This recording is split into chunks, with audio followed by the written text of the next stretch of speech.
అన్ని వర్గాల్ని ఆదుకున్న ప్రభుత్వం తెలుగుదేశం ప్రభుత్వం. ఈరోజు బీసీ, ఎస్సీ, ఎస్టీ, మైనార్టీ వర్గాలకి సప్లాన్ నిధులని 1,00,000 కోట్లకు పైగా దారి మళ్లించింది జగన్మోహన్ రెడ్డి ప్రభుత్వం. ఎప్పుడు 25 లక్షల ఇళ్లు కట్టిస్తాను బలహీన వర్గాలకని చెప్పేసి ఎన్నికల ముందు ప్రకటించిన ఈయన మరి మీ గ్రామంలో ఇన్ని ఇళ్లు కట్టించారు, ఎన్ని రోడ్లు వేయించారు, ఎంతమందికి నీళ్లు అందించారు?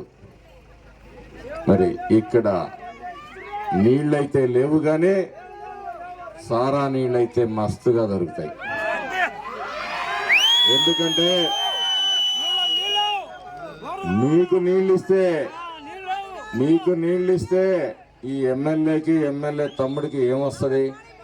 సారా అమ్మితే బుడ్డికి 100-110 మిగులుతాయి. కాబట్టి ఆయన సారానే ఇస్తాడు. తెలుగుదేశం ప్రభుత్వం అధికారంలోకి వచ్చిన తర్వాత ఇక్కడ ఇళ్ల స్థలాలు లేని వాళ్ళకి ఇళ్ల స్థలాలు ఇవ్వటం, మరి సీసీ రోడ్లు ఏర్పాటు చేస్తాం, నీటి సదుపాయం ప్రతి ఇంటికి కూడా ఏర్పాటు చేస్తాం, మరి జలకళ ద్వారా బోర్లు అందించే ప్రయత్నం చేసి